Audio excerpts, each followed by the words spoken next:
Myanmar নৌবাহিনীর চীন ডুইন জাহাজে করে কক্সবাজার শহরে ফিরেছেন ১৭৩ জন বাংলাদেশি। দীর্ঘ ১.৫ থেকে ২ বছর তারা মিয়ানমারের রাখাইন রাজ্যের রাজধানী সিতুয়ের আকিয়াব কারাগারে বন্দী ছিলেন।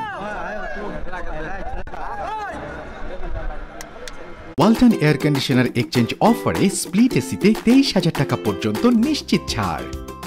আমার ছেলের, আমার বুড়স, আমার ছেলে তিনজন লোক, আমার ছেলে ৩জন, বুড়স ওই নেকেম্বার থেকে ধরা পড়ছে, দৌড়াই নিয়ে ধরা পড়ছে। তো আমার মেশিন নষ্ট হয়ে গেছিল, সেই জন্য ধরা পড়ছে।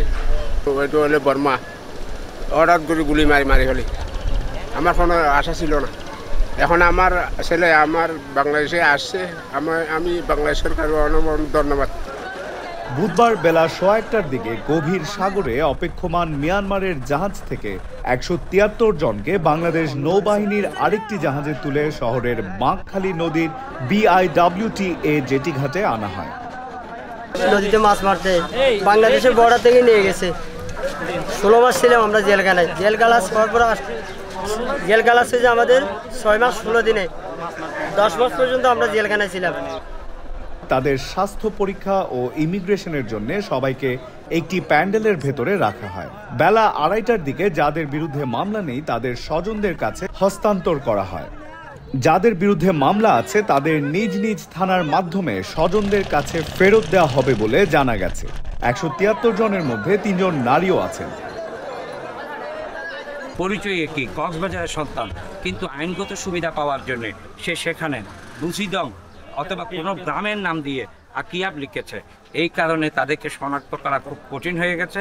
আমরা এই জটিলতা নিরসনের জন্য পররাষ্ট্র মন্ত্রণালয়ের সংসদীয় কমিটির সদস্য হিসেবে আমরা উদ্যোগ নিয়েছি এবং দেশে বিদেশে জেলখানা পরিদর্শনেরও আমরা সিদ্ধান্ত নিয়েছি।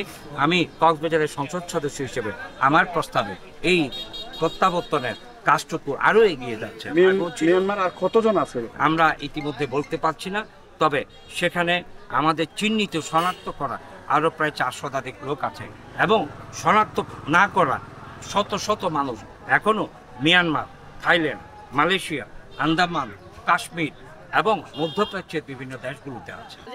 এরা বিভিন্ন সময় সীমান্ত পারাপারের কারণে মিয়ানমারের বিজেপির হাতে আটক হয়েছিলেন।